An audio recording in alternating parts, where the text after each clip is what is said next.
Deena, great to have you here on Overtime. So health might be recession-proof, but not every health venture is going to work. So in this economy, in this situation that we're in, what's strategically advantageous? Great to see you, John. Thanks for having me.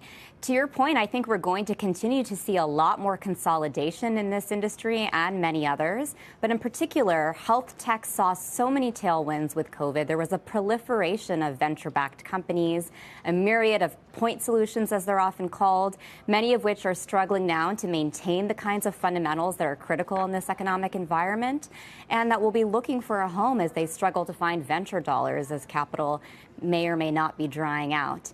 At the same time, you're seeing these massive acquisitions happening by some of the big public companies, including one you just mentioned.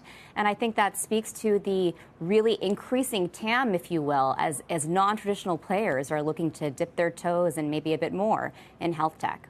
Public company-wise, who's best positioned in women's health, which is an area you pay a lot of attention to? Maven is in your portfolio. I was just talking to Gina Bartesi from Kindbody last week. They raised $100 million in capital and part on the back of cash flow they're getting from Walmart and Medtronic. But what public companies do you think are best positioned in women's health to actually make gains during this period? Yeah, you know, the thing about women's health is it really expands across categories, as we've seen some interesting moves from CVS, which is also an investor in Maven Clinic in the last several rounds, as they're definitely expanding their interests beyond the retail footprint into their Aetna managed care portfolio. And so that's definitely one company. Progyny has also been outperforming if you look at the earnings call from this quarter. And so I think that it's increasing not only in fertility, but across the spectrum of women's care.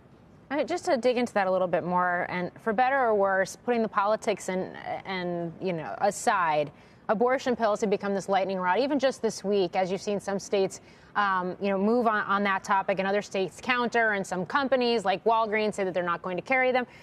Is that an opportunity for someone like you in terms of what you're looking for future investments in startups? Absolutely. I'm glad you brought it up. It's International Women's Day today, and women's health is an area that we have been focused on for many years at Lux, and an expanding opportunity.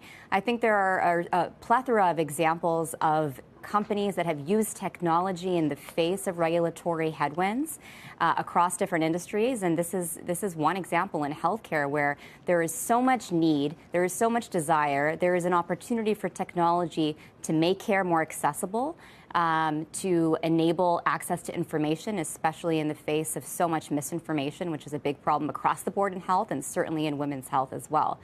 Companies in our portfolio like Maven Clinic, like A-Life in the fertility space, and a number of others have really stepped up.